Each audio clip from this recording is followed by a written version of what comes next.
is preparing. I forgot about the multi-factor authentication. That takes about a minute and a half now. All right. So you should have all gotten a screen. And you're live now. Okay. So all of you should have gotten a screen popping up notifying you that we are live. So you are being taped.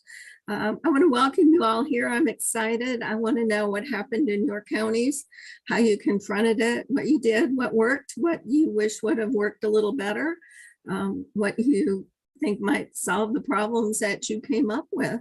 And I have at least one guest here that I know of. That's David Wilma, and he is from the Office of Emergency Management in Washington. That's not the DC, that's the state of Washington. And he's always interested in how big emergency situations are handled, because they are always looking forward, or not looking forward, but readying for that big one that might hit out there. So we are going to begin. Usually I have a sound off, but there's a lot of us today. And I think I'm just going to start with a call for some of us to give a report. Let's see, who do we have? I know I have Sanford with a report. Steve, do you have a report? We have Gary, who will be officially reporting for Sarasota County, and I might have a few follow-ups. Okay, is Gary here yet? I don't see him. Oh, Gary. No, that's Dwayne. Gary was on a moment ago. He may have to log in again. Yeah, well, let's punt on Sarasota for the moment. Gary will probably come back. If not, I can give a good summary. All right. Hopefully he'll be back. So Dwayne, do you have stuff for Charlotte? Or okay, go ahead.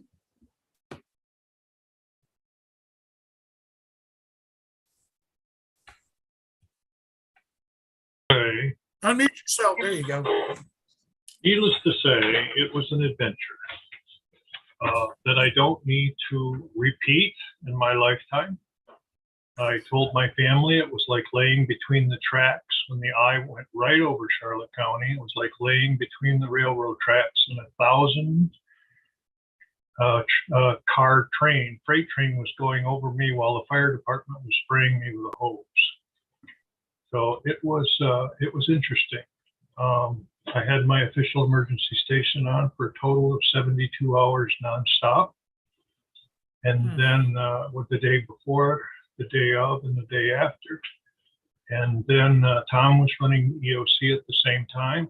So he and I were in constant communications.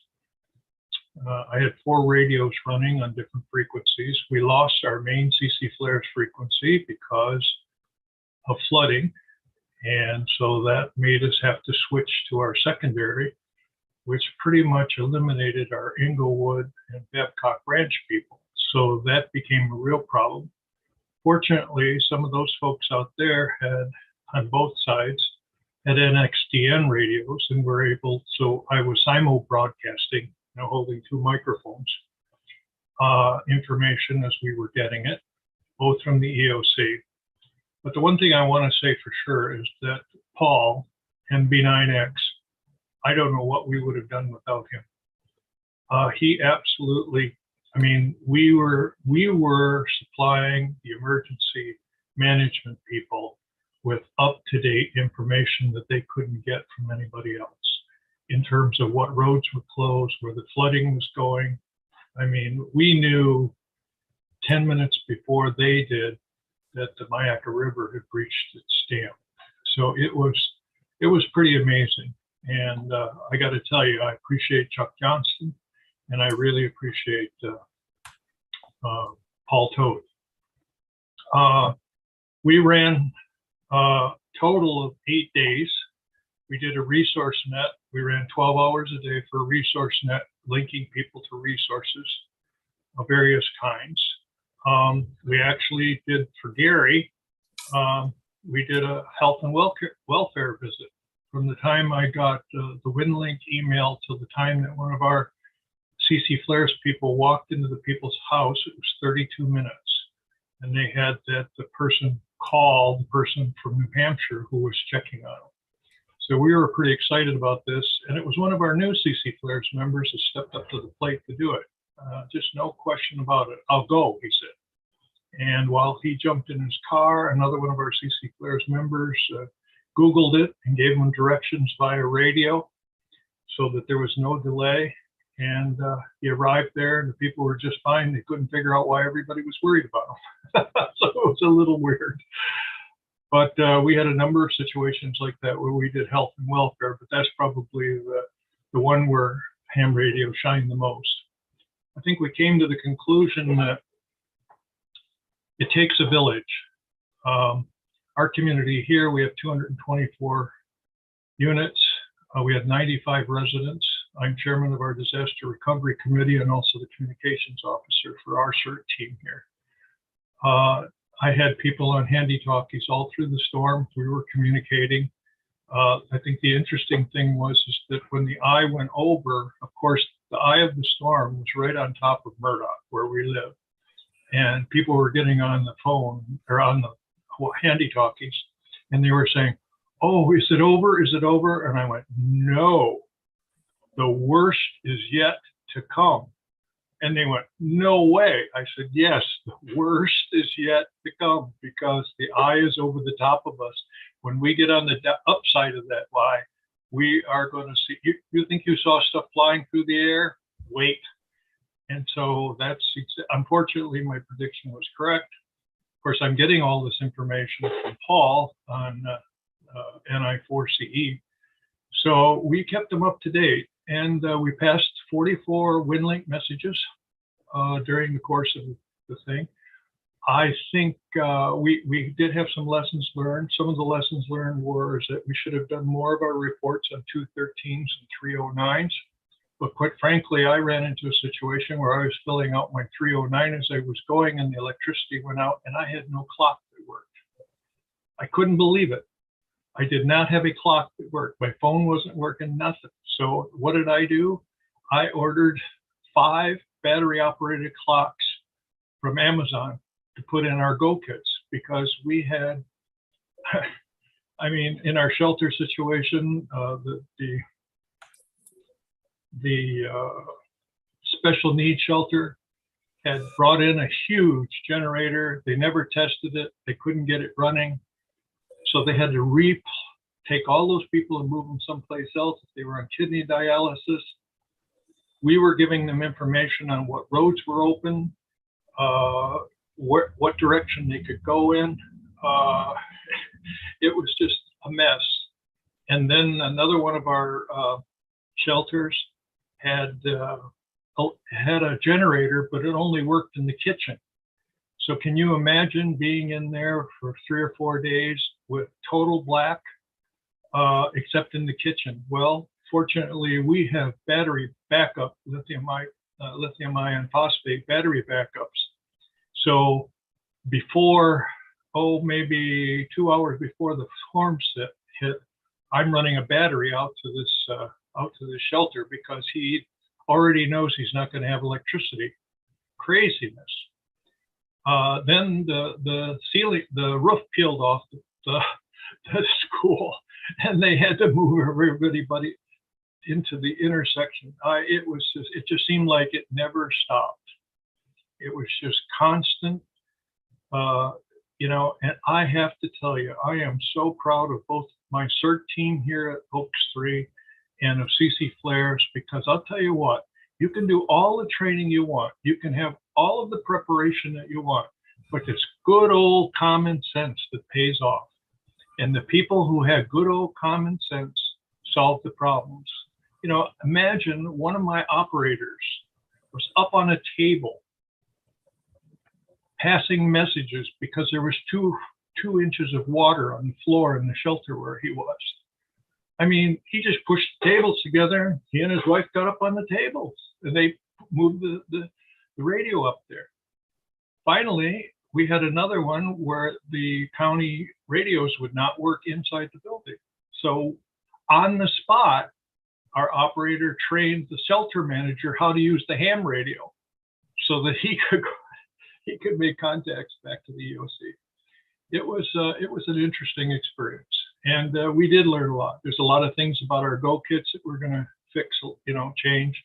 I mean, I can get into our personal details about things, but I think one of the things that really was learned out of this, there's got to be a great deal more preparation and advanced preparation. I mean, we were delivering radios to our shelters 24 hours before the storm hit because we didn't know where they were going to open shelters. That's not going to happen again. We're just not going to deliver the radios till afterwards. So we had a lot of issues, and but we had a lot of successes too. Of the 94 residents in my complex, every single one of them was accounted for. Nobody was hurt. We had no major incidents. We certainly had. I live in the Oaks. We had thousands of tree branches down. I mean, thousands of them. So we've had a mess, but we'll live through that. There were no people that got hurt. Our parking lots were flooded, but as soon as the 25 inches of rain that we got during the course of the hurricane going overhead, once that went away, most of the water drained away. We were really worried because it was up to the bumpers in our cars. And if it would have gotten much higher, we'd have had some serious damage. So I guess that's enough for me right now. I probably timed out the repeater. No, not really, but you guys had the brunt of it with both sides of the eye wall. So you had a really harrowing experience. Sounds like you did a really good job just improvising as you had to go. Well, we've got some very smart people as part of our CC Flares group. And I have to tell you, these guys have really, if we weren't gelled as a team, we are a moving machine. We're calling ourselves the Charlotte County Stormtroopers. Sounds good. Is it if there was one thing that would have really helped a lot more? Do you have a suggestion of what that might be? Yeah, more time to prepare for opening shelters. But that has nothing to do with ham radio. That has to do with our emergency management people. And I think we're going to be invited to their hot wash. I hope they are. They've been very good to us. We've received $15,000 in grants from them over the last year and a half. So how many shelters were opened? They actually opened 3 and then closed one almost immediately after the storm. And then the second one closed like a day after the storm. So it was, I want to be polite about it. My wife says that when you drill and drill and drill and drill and practice, because she worked in a hospital, she says, when the shit hits the fan, she says, all hell breaks loose. And that's exactly what happened. I don't think there were things that we could have prepared for, and we will the next time, but there were things that you just had to think on your feet. You just simply had to have good old-fashioned common sense. And so one of the things that we've learned is that we don't put anybody in a shelter unless they can think on their feet. Very good.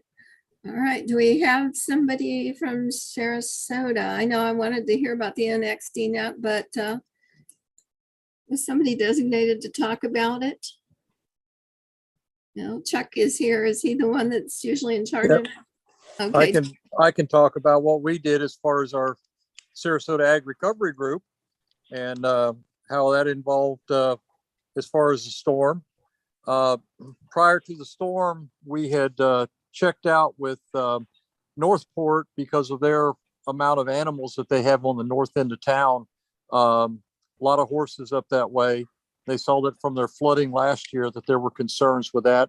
So Dwayne had went down there and checked out the capabilities of NXDN, and we were able to talk into them because they're kind of in the middle between the two counties as far as a fringe area for using the conventional repeater. So we knew that was going to work. And we also, prior to the storm, we utilized NXDN to be able to have Paul give us a weather report. And then we did our planning meeting at 1,500 hours each day with Sanford, Mike, W0MJL, Tim, KO4 IHP, and Norman,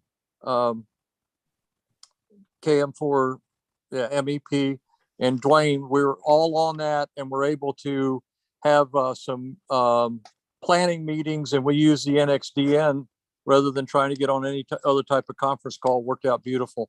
So before the storm hit, we had one mission that was assisting with the sheriff's department, notifying them, and then assisting the sheriff's department with clearing a roadway that had been blocked before everything shut down for emergency services, which was really good because it went into a very large ranchette area.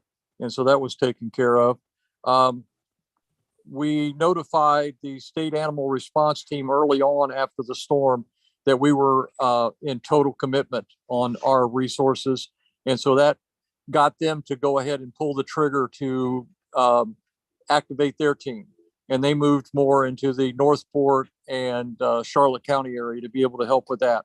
So we didn't have to do outside of the county responses towards the south. We were already hurt enough up here. I talked with USGS, and they had put out some monitoring stations in the south end of the county. And one of our ranches that we operate, they have a site on there, and they recorded sustained 135 miles an hour at that location. So, and our flooding exceeded what they had in their 100-year. In fact, they don't know exactly how high the storm went as far as the flooding on the Myakka River, because their gauges were never set to go that high. They never anticipated that they would go that high. So we had extreme flooding. We lost some cattle. And then out in Myakka City, they lost at one dairy about 260 head, and then another one over 400. So there was a large loss of animals during this. We worked 6 animal emergencies. We worked 5 human welfare checks and rescues. We worked 6 road closures. We worked with Sarasota ARES on developing communications between the Northport EOC and Sarasota EOC when their P25 system went down, and there was no communications. There was 0 communications between the 2 emergency operations centers. And there's where we were able to work with the ARES group and here in Sarasota, and they did a great job on getting that done. At 3 o'clock in the morning, we had a breach of a dam, which flooded about 40 homes up to the windowsills in the Hidden River area.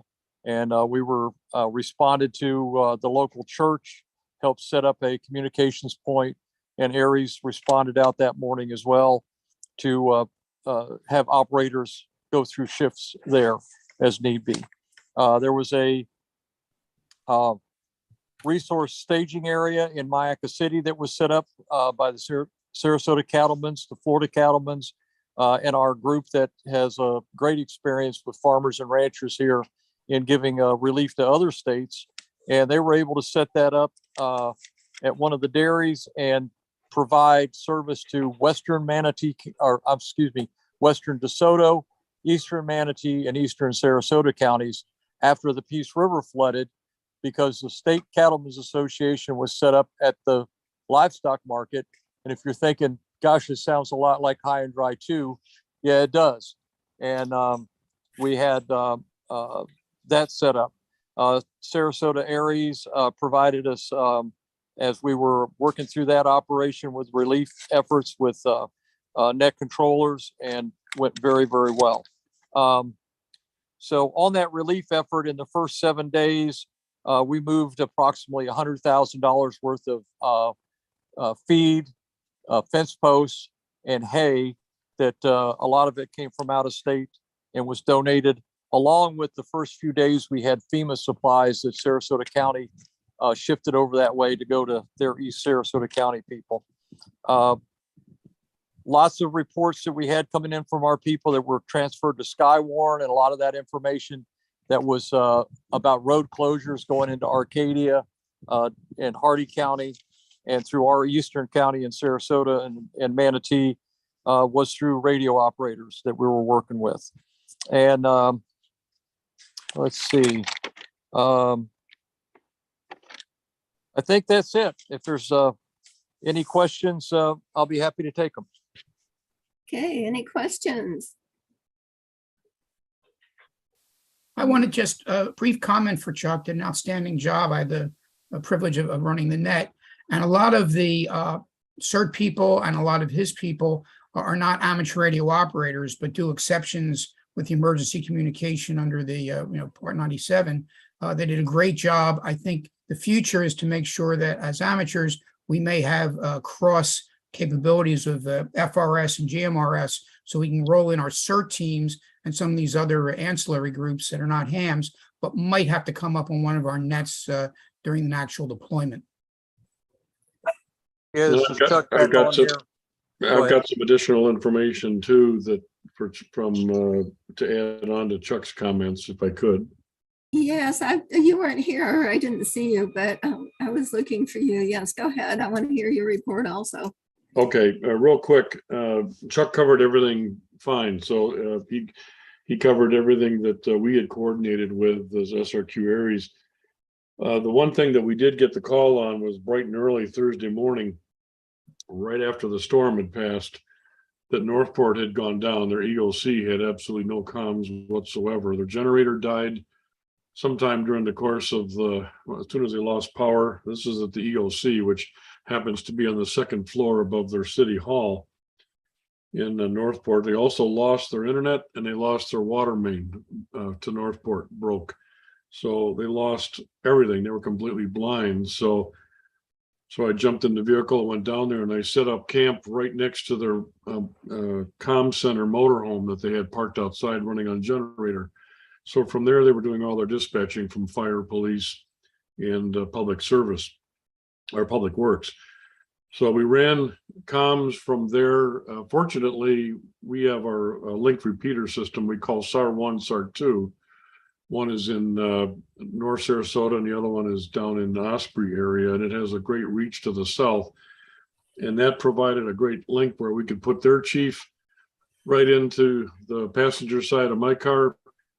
And one of our other operators went into the EOC in Sarasota and was able to put a handheld into the hands of Chief McCrane here in Sarasota. So we were able to get those two connected until they were able to get their 800 system repeater antennas realigned. They lost alignment on two dishes, one in Venice and one in Englewood. So it threw their 800 system repeater system offline until they could get some climbers, I guess, to go up there and put the dishes back in alignment. So about 3 o'clock that day, they finally had some coverage and we were able to deactivate from the ARES or from the ham radio side. So that was a pretty full day.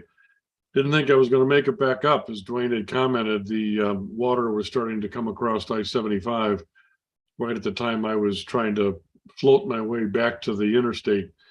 I had not seen destruction, and that was only Northport. I cannot imagine what it was to the south, but it was an eye-opener dodging trees and water, trying to get down to Northport from Sarasota. Then Friday, Saturday, and Sunday, we did operate a comms out of the EOC.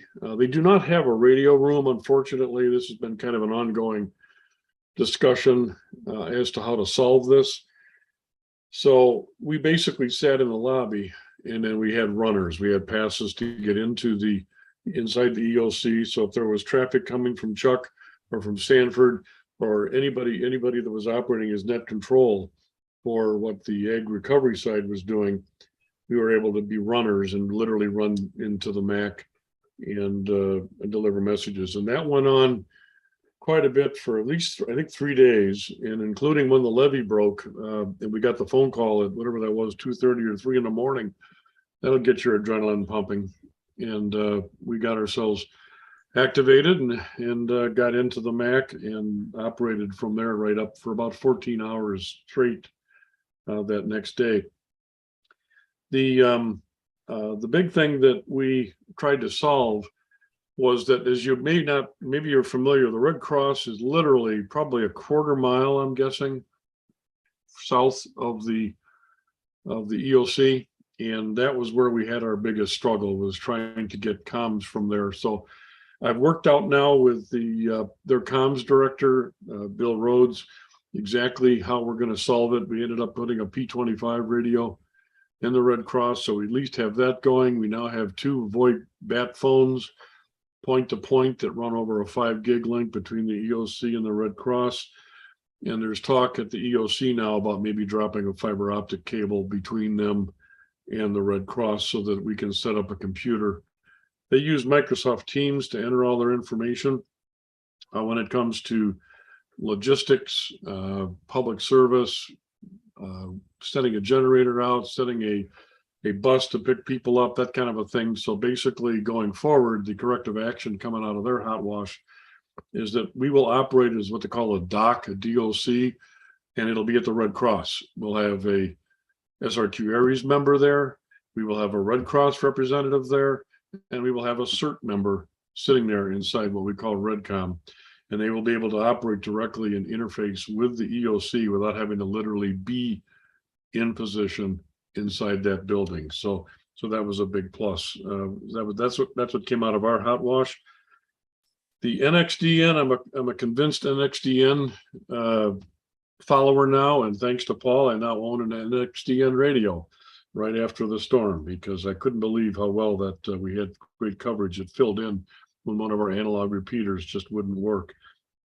I think that just about covers everything that I had. I don't think I've got anything else. If I do, I'll throw it out there. But I know Sanford and Mike and Steve and others that are in here were all involved in either net operations or helping to pass traffic. So it was a very full 4 or 5 days there of comms. And I'm so glad we did our exercises and drills, because it became automatic.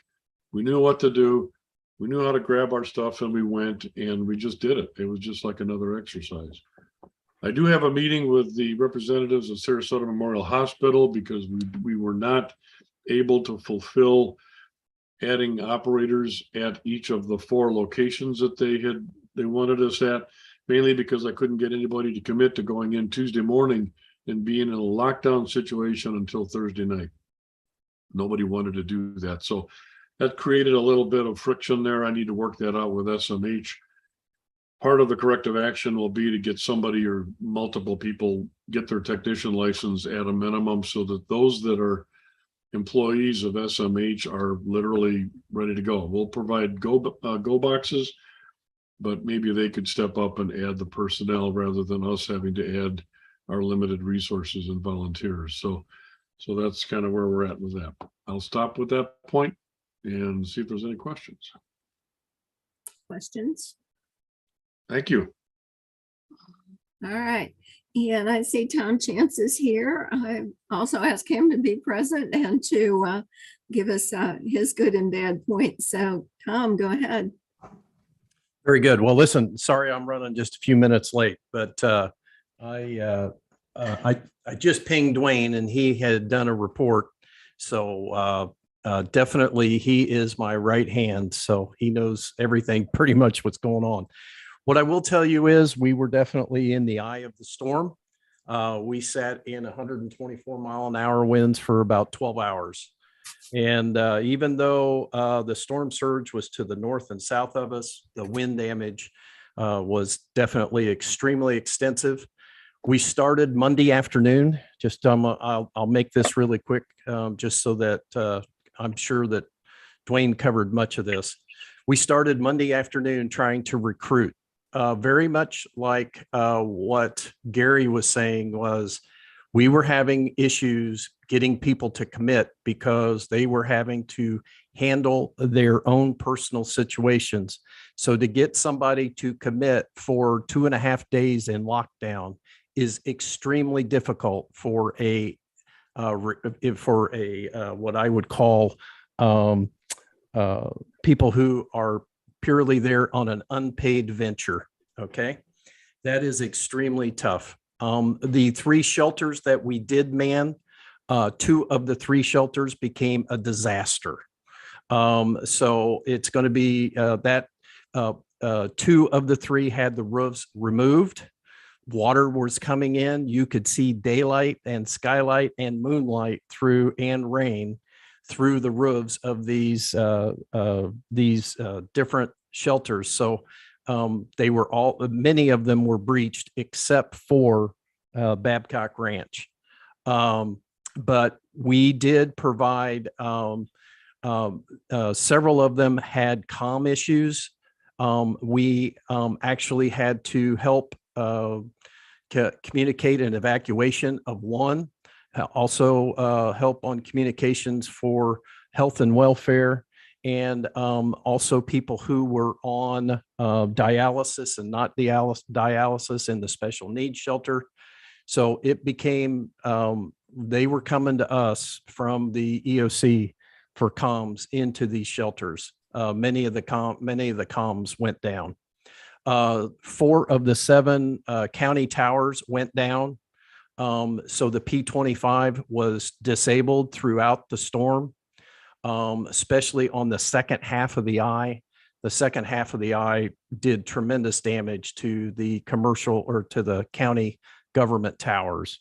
So we had an emergency county team that was available as soon as the main winds had left to put antennas back up, especially and it was for P25 and for amateur radio use. So they were there. If they had the antennas in stock, they were going to put them up. In fact, we still have 2 amateur radio in major damage in 2 amateur repeaters.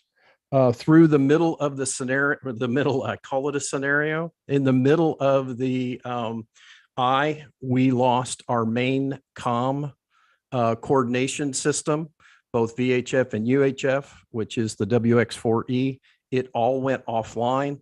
So we had to rapidly move to our backup systems. That went very smoothly. Everybody made it over to the backup systems, which is our secondary repeater systems. And I was extremely happy how everybody went through that, even during the storm. So the shelters, we were down to 1 hospital in Charlotte County. So we were not given a priority to man that one, but we were ready to go man Shore Point, Port Charlotte. Let's see, last thing I would say, the thing that I'm extremely thrilled about, number 1, NXDN. Gary, I got to tell you, I'm glad you're a believer.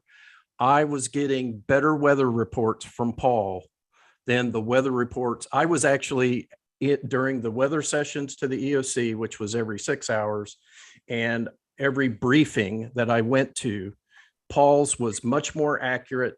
I will tell you, the Weather Service, when they start talking to political people, they become extremely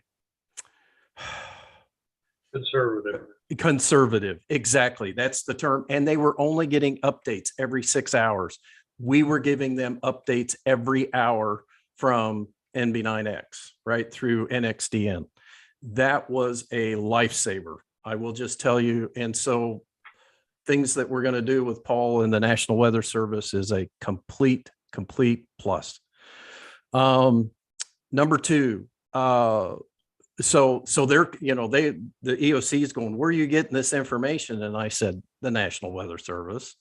And so I told Paul to just start emailing me the same report that he's getting. And I just forwarded that right to the EOC management. So they were getting these hourly reports, and normally they were getting it every 6 hours. Okay. Huge positive. In the recovery side, I can't express my gratitude to all of the hams who came in through the recovery side. When people got back in, they jumped in on the net. They gave us eyes on the ground. They took over the nets. We continually had a recovery net at 9 o'clock, 3 o'clock, and 8 o'clock every day. And we had a recovery net to have just pass information The Joint Information Office always had to have such high degree of accuracy and validity of everything that they saw. They couldn't really produce any more information other than what was at the beginning of the disaster. One thing that I will tell you, and I'm sure Dwayne probably went through, is we do have a very, very good relationship with the EOC and the Joint Information Office. We are now on their system. So all the common information and common questions and answers, we have the same laptop with WebEOC and their data, just as the call center has. So if there's a question that comes in through amateur radio, we have exactly what the call center has. And I will say that was a big, big plus. Listen, it's going to probably be another month before we truly have a after action report, just because there's so much data. I would be happy to do another, between Dwayne and I, do another review for this team once we're done. But to be honest with you, we're still in recovery mode. So the EOC is still moving strong. So that's really what I've got. Dwayne, am I missing anything? Nope, you covered it. I think one of the important things, and I have to give Chuck Johnson and Sanford that I didn't mention, is with I-75 closed and 41 closed at River Road and 41 closed going over the Peace River, the Port Charlotte area was isolated for 3 days. You know, everybody was saying, well, where's the FEMA trucks? Where's all, you know, you see all these people out on it. They can't get to us. They couldn't get to us. That's why we couldn't get gasoline. Our gas stations were empty. And until, you know, after the Mayaca River flooded, and we're telling everybody there's flooding, and we were the ones out there reporting it before anybody else. And so finally people figured out, oh, there is a reason why this is all happening. And then we started saying, once River Road was open, we started telling people, drive up to Sarasota County and get your gas. It's less time to drive up there and get your gas than it is to stay in the mile-long line here in Port Charlotte. You know, it's just all that kind of stuff that we did for 6 days on recovery. All right, I'm sorry. No problem. I don't know where to stop. Oh no, believe me, it was something we'll never forget.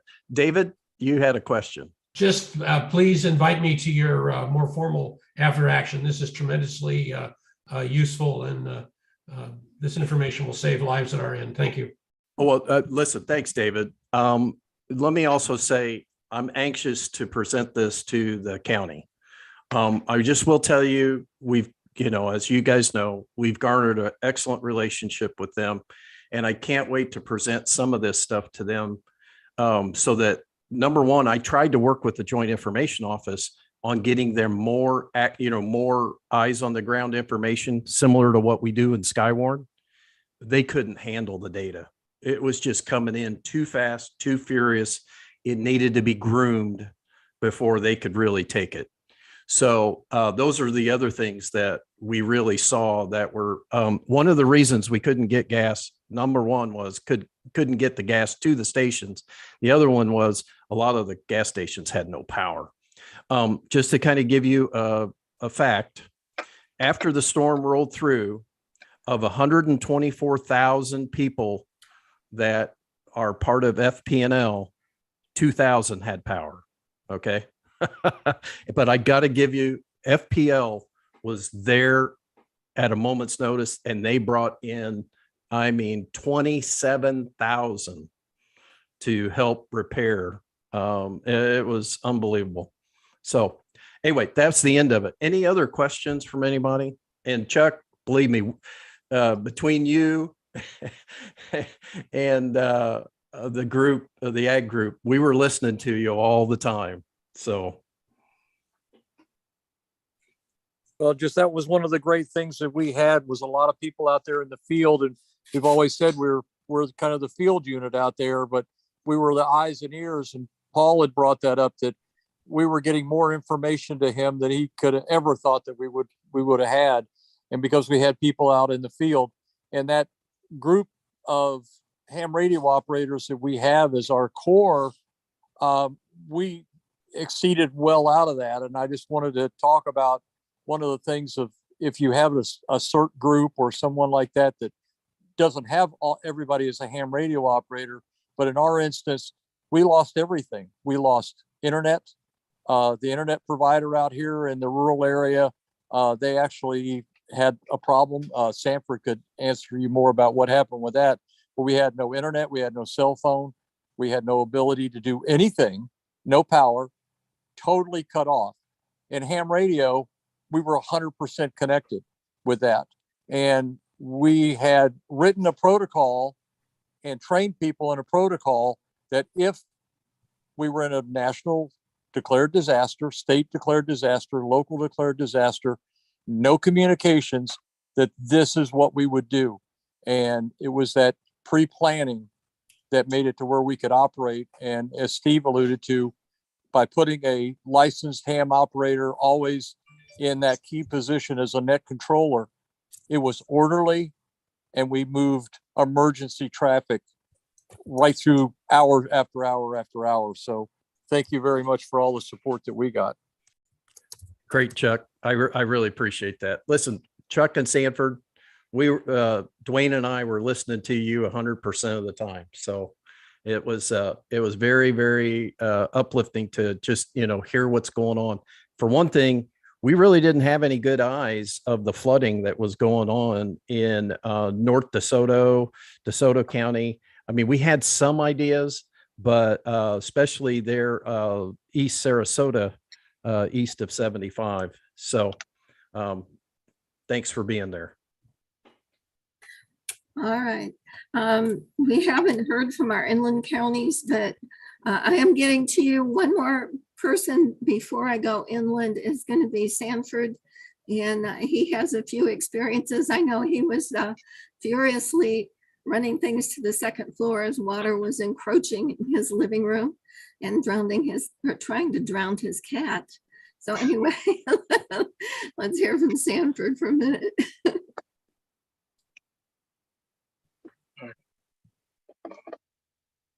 Christine, can you hear me?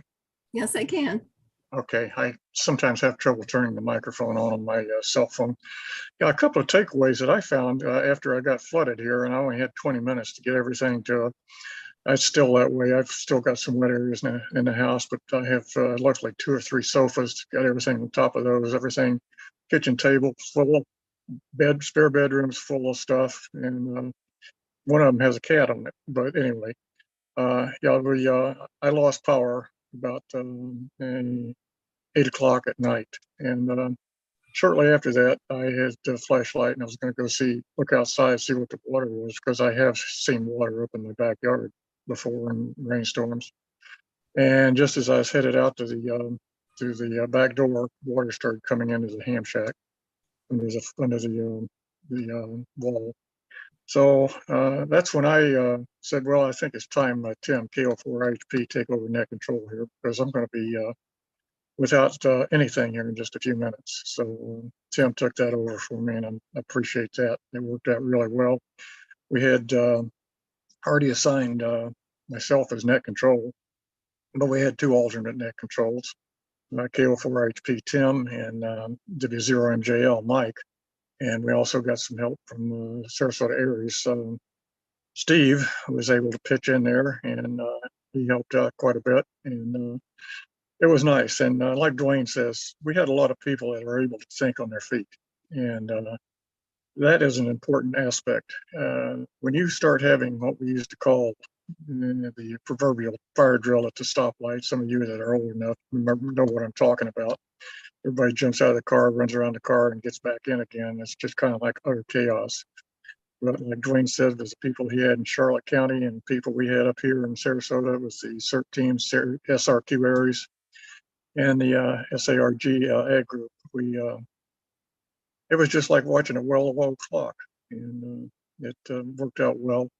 And I want to thank everybody that participated. And one thing that Chuck overlooked, or he didn't overlook, he just glossed over.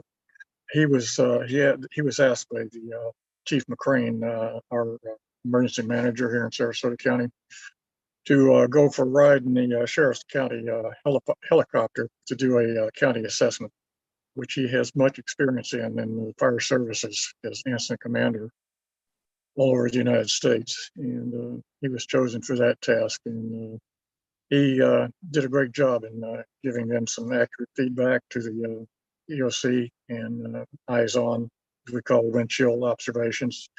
And that really worked out well too. And I want to thank Chuck for being able to do that, have the expertise to do that, and being able to communicate what he saw in a professional manner. So that was another thing that worked out well. As a matter of fact, I'm happy with everything that worked out. I know that Dwayne and Tom had some problems down in their neck of the woods with some of the EOC people.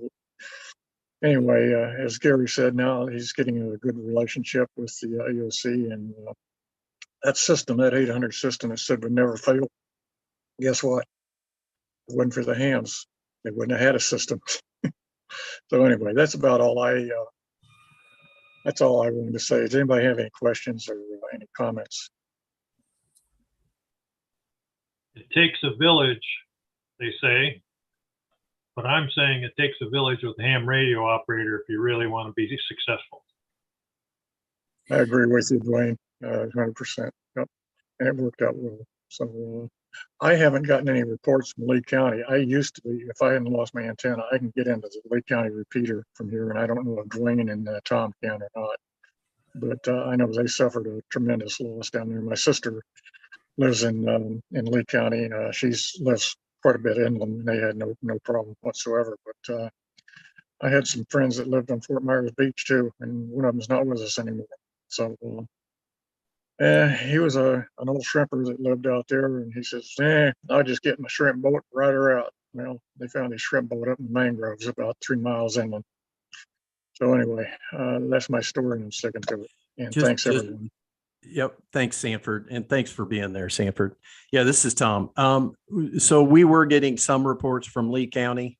The main thing is, of course, we lost 2 major bridges in Lee County, and Matt Lachey is no more Matt Lachey.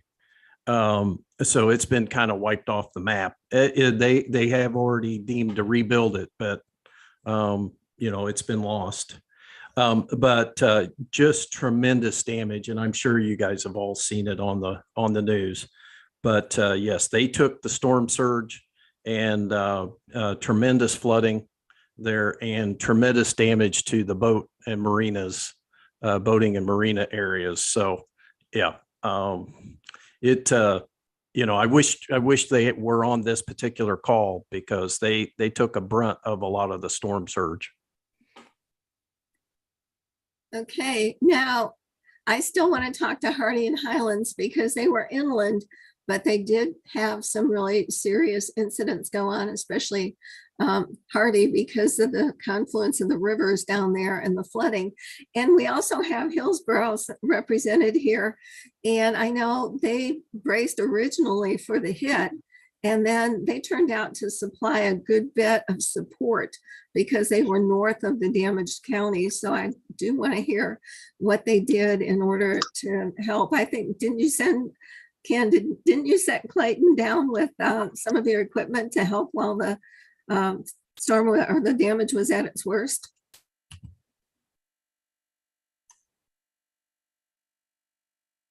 I'm not privy to that information. I do know that some of our hams from the Baptist Disaster Ministries went down, but I'm not aware of the support material that's gone down there. I'm only aware of some traffic that we passed and how we manned our shelters. Okay.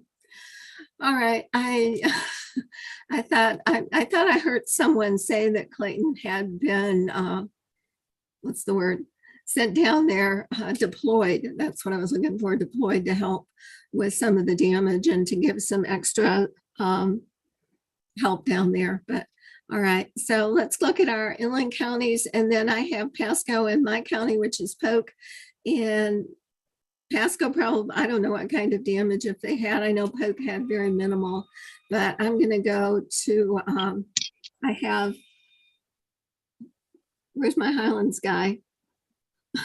I just saw him. Just Where are here. you, Highlands? Highlands, are you there? He was here He was there just a second ago. just a minute ago. Yeah, I saw him. Oh my. All right, well, you're there, Daryl, so we'll take you and you can tell us what happened. Now, Daryl had a lot of flooding in his county, so you can talk about that and we'll just carry on. Okay, if I can get this crazy chat to go back down to minimum, there we go. But this time which has been common lately, it was the Mike and Daryl show. It was sort of a joke that Mike and I, W4MDD, who's our section manager, myself, have, and we told them, I says, we're what you got. And so Mike went out and covered the general population shelter at Hilltop Elementary. I was at the Emergency Operations Center, and we were activated late Wednesday morning. We were probably the last to be called up. I think it was a miscommunication, and VEC's back on your call now, by the way. So Yes, I see you get to that. him after you me. Okay, And or if you want to ask Mike for any of his thoughts for it today. But 3 days, Wednesday, Thursday, and through Friday afternoon, we finally got permission for Mike to secure from the general population shelter, and the flooding. The biggest thing in Hardee County was the flooding, Peace River particularly, and the power failures. That was the two biggest things. Not so much structural damage. Even up here in Polk, in my own yard, I hardly had any tree limbs down, but we trimmed our trees 4 years ago. But I lost a third of the shingles on the north side of. See, my house is long ways east and west. So the northern half of the roof that was facing north, and there's nothing but cow pasture for a mile. I lost a third of the shingle tabs. It broke the tab in half, the bottom part off, and it's laying in the backyard still. I haven't had time to clean up with my schedule since then. And Saturday's my only day where I can do anything. So, but we had a little bit of leaking in our EOC. Our EOC leaked like a sieve. Wind howled like you wouldn't believe. At about, I think, 8, maybe 2100 hours. We went outside and we watched the wind swirl like this around the front door. And a howling like, and what Dwayne described down there in Charlotte County, a freight train between the tracks. It wasn't quite that bad, but it was bad enough. So, and I can't imagine what he went through down there. Of course, what really amazed me was when they got into Charlotte County, north of you, Dwayne, when they got north of where you were, all of a sudden I'm looking at it and I see this right hook. And I'm thinking, is this thing getting ready to turn to the northeast? Because I'm watching on satellite and radar. And sure enough, that's what it did.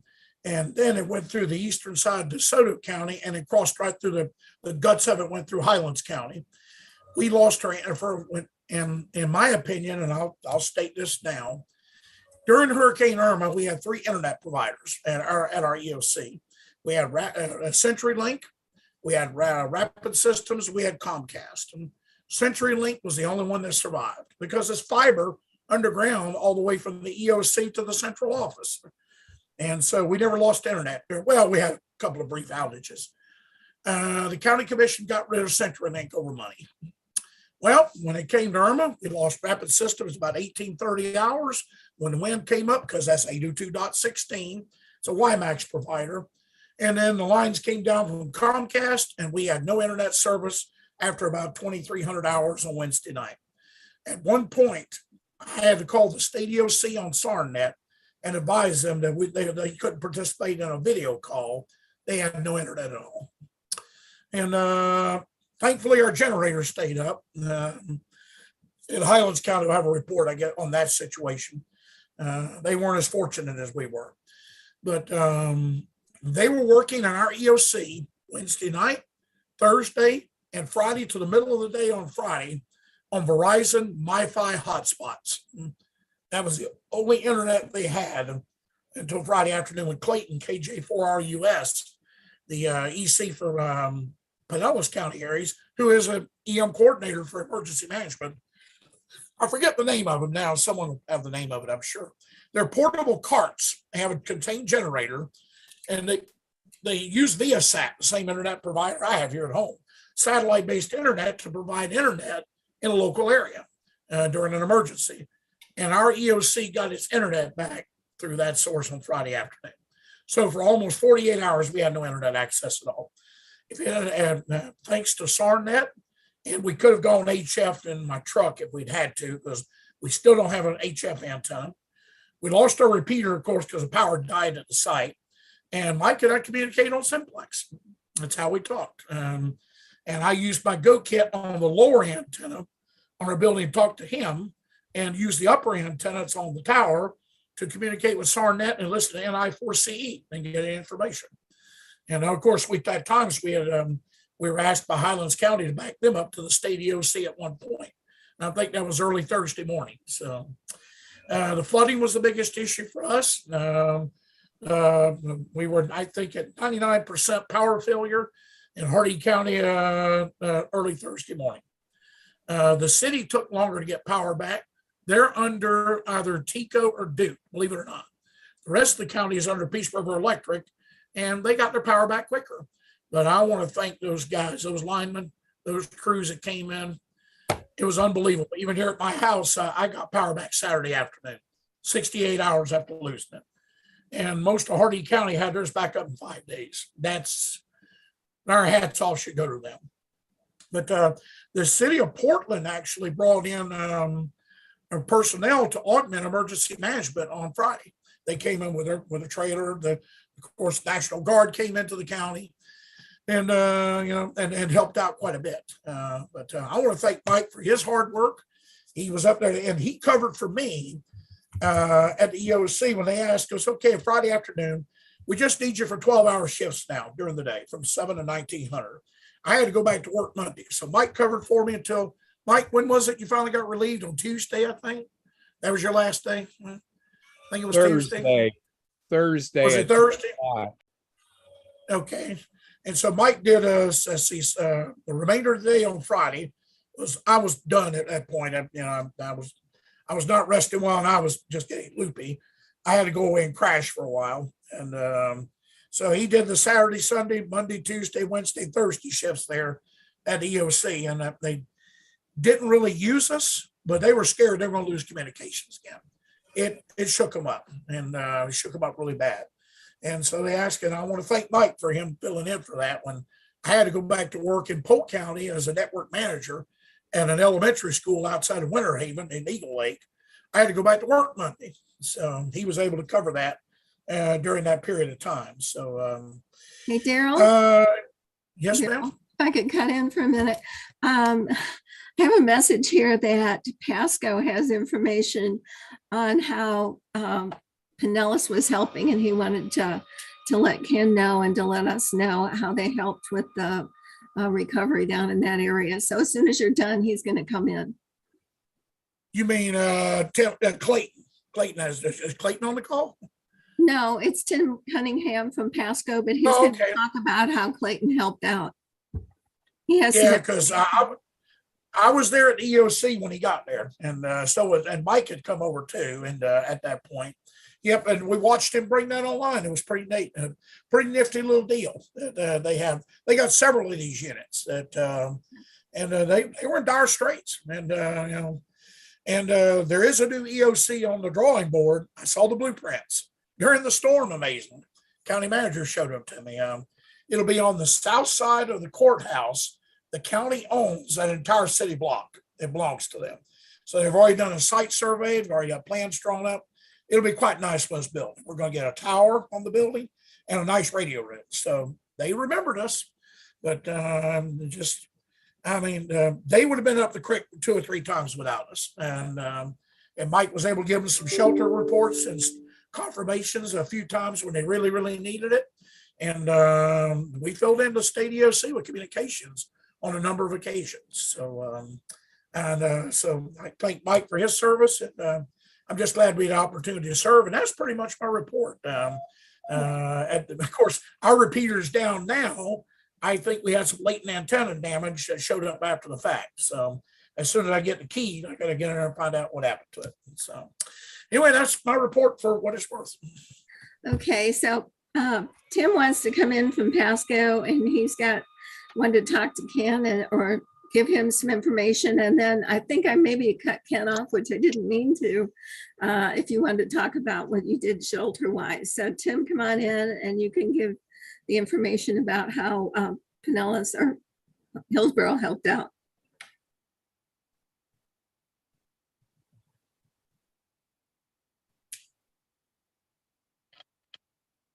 There we go. Okay. Well, that puts me at a loss because we received no help, nor did we help. As a matter of fact, if it wasn't for us opening the door and looking at our weather tree, we didn't even know a storm was outside. We pretty mild up by us, other than a few local outages or a few local trees. We went through unscathed, although Pasco County did evacuate 2 high-risk nursing homes and a high-risk hospital. It was really no worse than a summer thunderstorm. We maintained the EOC in our resource net for about 52 hours. We had 2 folks, Dan, who's somewhere in the mix there, AB4LN, manned a shelter and stuck it out for quite a few days. We had Chris McCulloch, KC3CJU, which most folks are familiar with, manned the Fasano special needs shelter. And the only glitch we experienced was the landscaping crew at the Fasano shelter came through just pre-storm within a few hours and cut the antenna cable, our pre-staged antenna cable. So, but we had a radio shop and some folks jumped on top of that and got them back on the air pretty quick. We were asked to staff initially 7 shelters, including 2 special needs.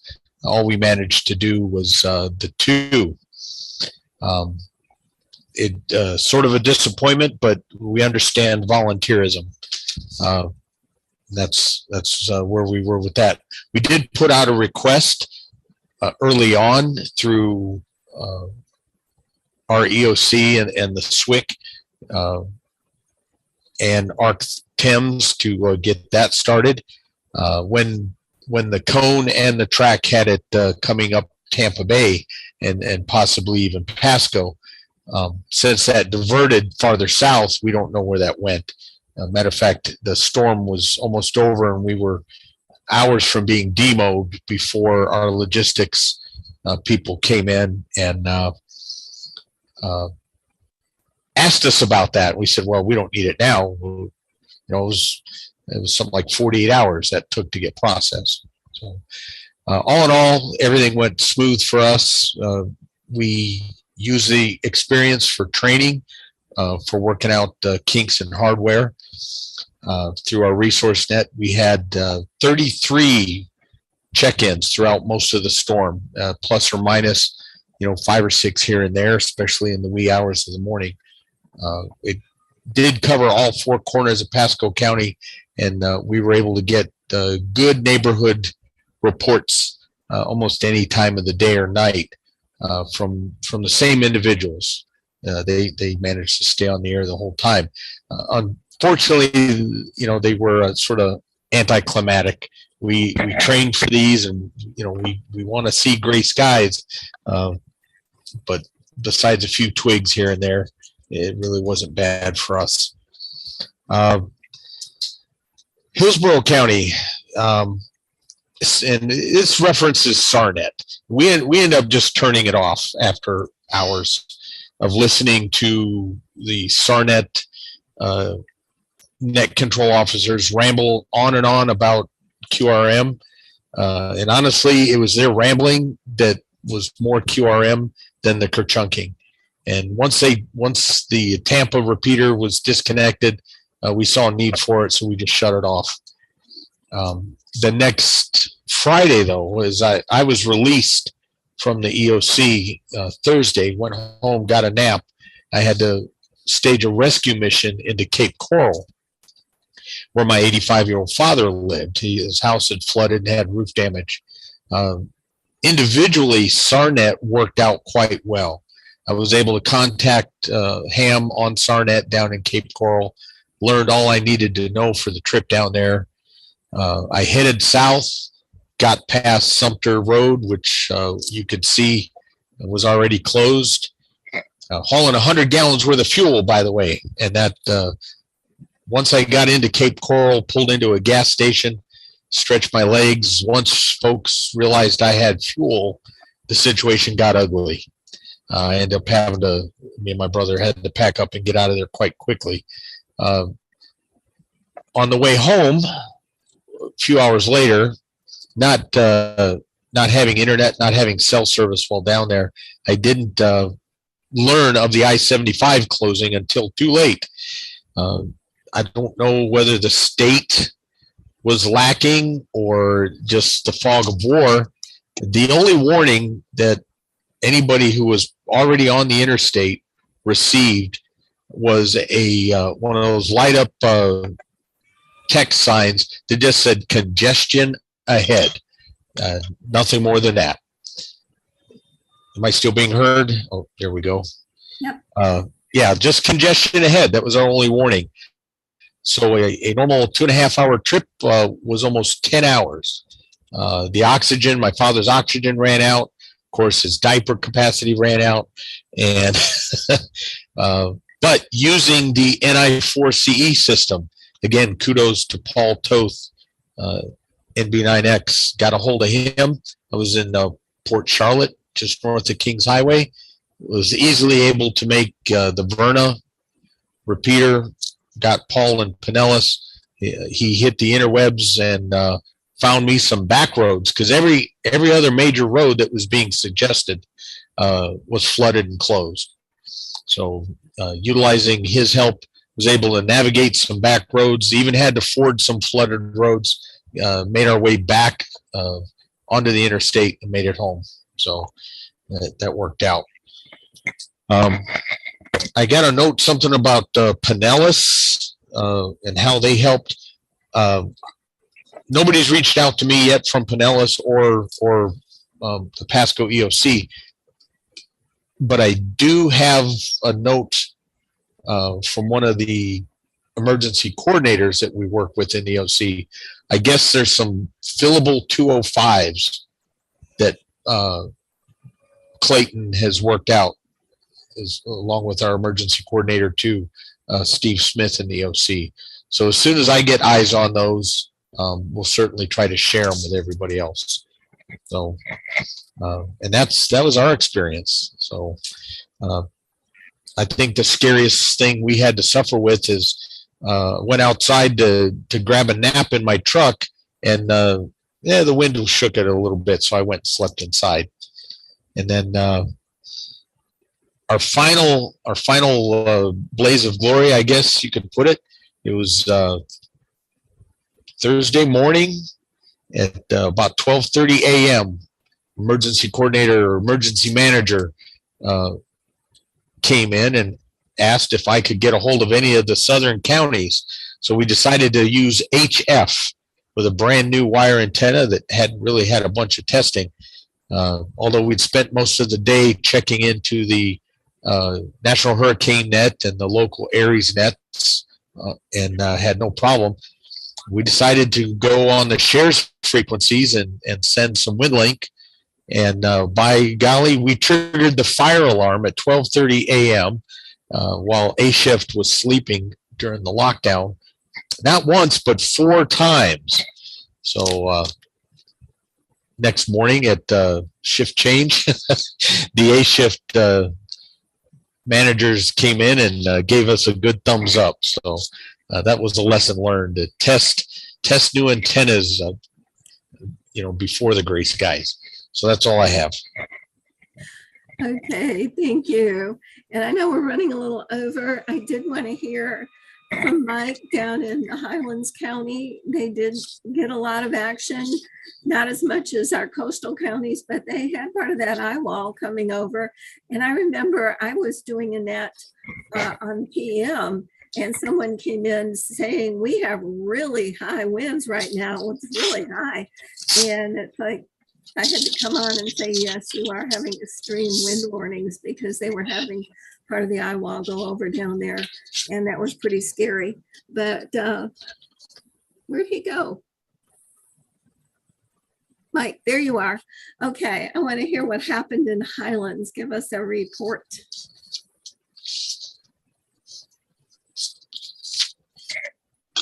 Well, your square is there. Where are you?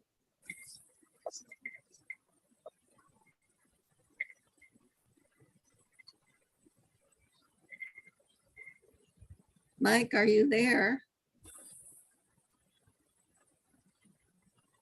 So that's, oh, now the whole square moved. Did he Looks like leave? he just got knocked off. Oh, goodness. Every time it's his turn. Ken, did you have anything more you wanted to say about shelters? And then I will give a brief synopsis about Polk County. Yes, thank you. 28 hams covered, 4 special needs shelters, and 2 or 3 fire rescue battalion chiefs.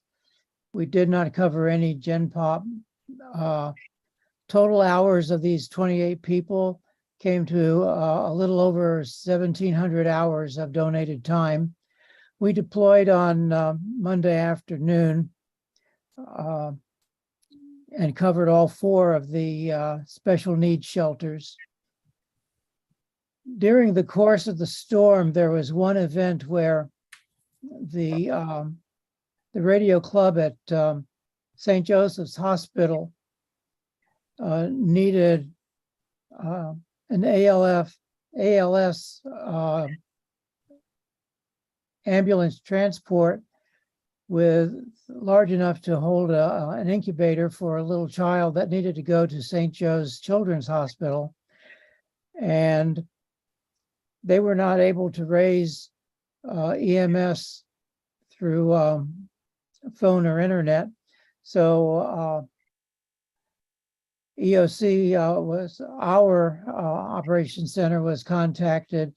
Our net control was contacted, and EOC was able to dispatch an ambulance to take care of that little kid. One of the big glitches is that all of our evacuation centers are in schools, and the school servers are downtown Tampa in a flood zone. And I've been told that for years they talked about moving them and never have. So we all went to bed Monday night with internet access. Tuesday morning, none of the schools had internet access. All of the servers were shut down, so that if the place flooded, there would not be arcing and other fun events with those. So all of their planned communications went to pot. We were passing some traffic. The shelter I was at only had 12 hours worth of diesel fuel for their generator, or maybe gasoline, I'm not sure, but it only had 12 hours of fuel, and they were not able to raise the shelter manager because the building is essentially a big Faraday cage. And so we passed message along to the manager, and he was able to use the radio to coordinate their needs. Going on, our plans are to focus less on even wanting to populate the Gen Pop. And this is coming from our Director of Emergency Management, that our first priority will be to cover the 4 shelters, 4 special needs shelters. And then the second priority will be, I think it's 8 battalion chiefs. And then the third priority will be the Board of County Commissioners has 2 shelters for commission families. The reason that that's important is that our county administrator has required all county employees to quote unquote volunteer when there's a call out. He said, you're getting paid, you got to go to work. And so they provide a shelter for them. So we had shelters open through Thursday. The Gen Pop was closed. And through the course of the day Thursday, special needs were moved to the Yingling Center, which is a huge arena on the University of South Florida property. And that remained open through Thursday night, all day Friday, and finally closed down around Saturday afternoon. So that's the sum and substance of our participation. Thank you, Christine. Thank you. And Mike, you are there. Can you hear me? Can you give a report on what happened in Highlands County? Yeah, I'm here. I'm going to have to stay off of video. Can you hear me? Yes, we can. I'm on a borrowed internet connection. I finally went to a hotspot on my phone. I'm in a parking lot in my RV, actually. My viewpoint of it is I was stationed in a shelter, so that's my point of view. It was the only shelter we had open other than the special needs shelter. Originally, we were supposed to have 2 shelters opened up. And as it turned out, they decided to only go with one when it came to the final decisions. I was assigned to the first shelter, the one that was closed down. Well, it turns out the shelter operator that would have been in the one I was in, for some reason, didn't become available. So I ended up over there at what they call the Allen J. Center. All the shelter staff was real docile and operated efficiently, and everybody got along, and that was great. One of the issues that we had there was if I left the radio room, I took an HT with me, but there was no coverage inside the building. So we have an issue there that we need to address. We're going to look at maybe UHF potentially, or maybe a little mini repeater within the building or something. We have that to solve because I can't even go to the restroom without losing communications with EOC.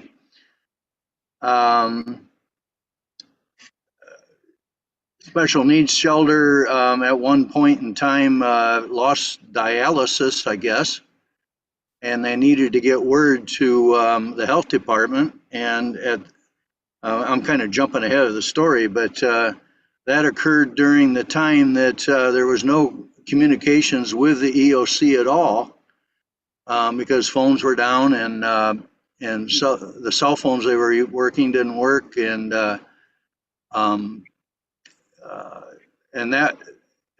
part of the deal was, just jumping ahead, at one time the generator which they were running on started flickering and acting up, and lights were going on and off and that sort of thing, and they had to make an emergency decision what to do. So they, in the long run, decided to pick up everything that they could in 70-mile-an-hour winds and relocate a half a mile away to the health center. They had also considered going over to the sheriff's department, which was more like 4 or 5 miles away. And the EOC ended up, the only people in there was ham radio, Randy, K4EZM, and another operator, I can't remember his call, who we put out the word that we needed some help, and this ham operator came forward. His name was Larry, but I just can't remember his call. He was not an ARES member, but he just filled in. I mean, he picked everything up real great. So it was Randy and Larry that were running the EOC during this time that all the other staff was half a mile away in the health department. And during all that time, I was saying about the dialysis was down and that sort of thing. So it turned out that they used ham radio in order to communicate with the EOC about the dialysis situation, and they were able to get that resolved. So ham radio came in real good that way. Trying to think if there was anything else, but we did have our hot wash. There was about 7 of us or so in the meeting.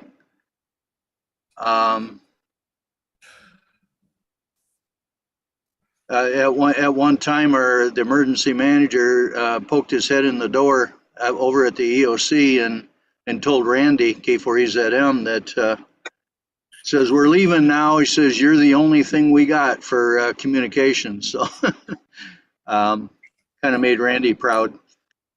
But I guess that's about it. I'll think of something later on. All right, I think that's all of us except for Polk County, which is my county. I was at the EOC during the event. We had trees down, we had lines down, we had people without power, we had flooding, especially in our southern area along the Peace River and Bartow. We didn't have a lot of road closures or other things going on. We were kind of on the edge of the storm. We did have part of the eye wall that hit us about 2 in the morning. Both my kids were in their houses and they both reported the high winds, and my one son lives in a manufactured unit and he said he could feel it vibrating. And they both said as soon as that went over, they went to bed. Thought the worst is over. They're sleeping now. We maintained contact with SARNet. We maintained contact through WinLink. We never used or even tested shares, which we have, but we didn't have anybody there to do it. We were always on 2 meter. We could always talk to other people on our own system. That's the PEM system. And we could get to the NI4CE system as well as SARNet. We are working on getting a SARNet repeater into the center of the state for our inland counties that are a little bit underserved, although I was happy that both of them were able to reach SARNet during the storm. Other than that, my biggest need here, I think, is just people. We have plenty of people that are willing to help when it's over, when they know their home and their family is safe, and I totally understand that. But during the event, it was just me. We ran a net from the EOC, a sit rep. We have a normal Wednesday night net, ARES net. We had 45 check-in, including the fellow that was asking about the wind and why it was so severe where he was. But we did just do sit reps, and all across our county, plus in some of the neighboring counties, we had people that checked into the net and told us what it was like in their area, but nothing really big. I know I had Russ Delaney, he's here, that N4RTD. He was on DMX and DMR and XDN listening to those networks, although I don't know if you were really using them, but I know you were listening in on them during the whole thing. And when I had been up all day, I got up at 7. Well, my shift started at 7 and I was there until I slept there in the EOC that night, I think about 10. So I turned it over, but I don't think there was much action after that. So Russ operated remotely and took care of traffic for the evening. And so in places where you don't have a lot of people, I think maybe getting remote operators that are on their toes that can contact outside sources if you need them, and that can what I would say, that are good at working different modes and getting the messages through, would be a good way to go if you don't have enough people actually to be in your EOC, which was my problem. And I have the dream EOC. What I need, I get. When we want something, we get it. Both our emergency coordinator, our emergency manager, and the plant manager are hams, and they're all for ham radio communication. So if we need it, we can get it. The only thing we lack is the people that will come in and agree to lock down and be away from their families during the worst parts of the storm. So that's it. Do we have any other comments before I'm going to close this? Go ahead, David. Hi, I have a question and a comment. The question is that the NXDN radio system, was that not impaired by the loss of internet? Those are NXDN people. Sanford. Yeah. So, Oh, Tom. so this is Tom. So, no, not really. There was, so much of it is backed into a Verizon network, and much of it stayed online the whole time.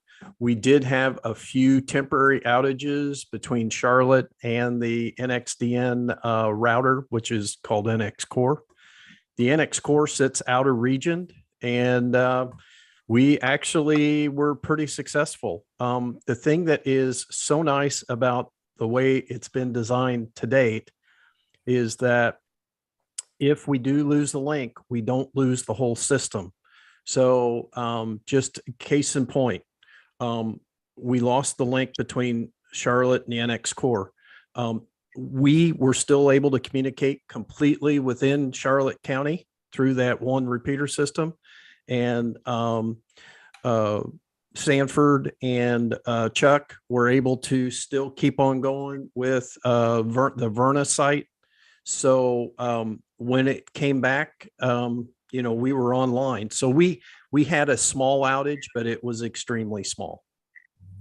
Okay, thank you. That's very close. We have a very strong DMR network here, but it's not part of our, we all use it, but it's not part of our primary planning. And it's included in our communications plan. The second thing is a comment, and I'm going to make this the strongest recommendation going forward, is that we have at least 1 week's notice before the earthquake so that we can get ready.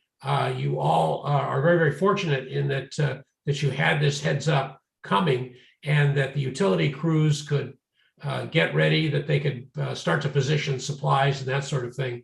And that's what we will have to do when the Cascadia subduction zone slips and we experience this catastrophic event. So thank you very much for your time.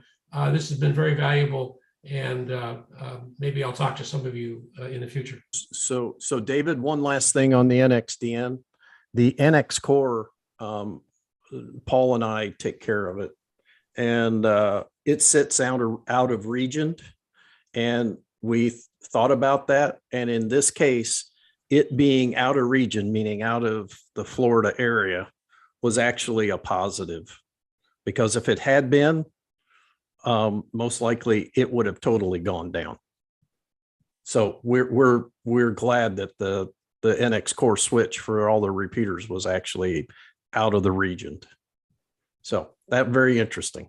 Yeah, thank you very much. All right, do we have any other questions or comments? Yeah, Christine. Go ahead. Yeah, just on a lighter note, everyone, Daryl pretty much spoke about Hardy County, but after I took over, after he left, can we have another hurricane? Because I sure did eat good at the EOC afterward. Yeah, we need to have ham radio reviews of the food at various EOCs and put those online. Hey, I told you I had a great county. We had food catered up until we locked it down. We had a company that catered our food for us. It was amazing.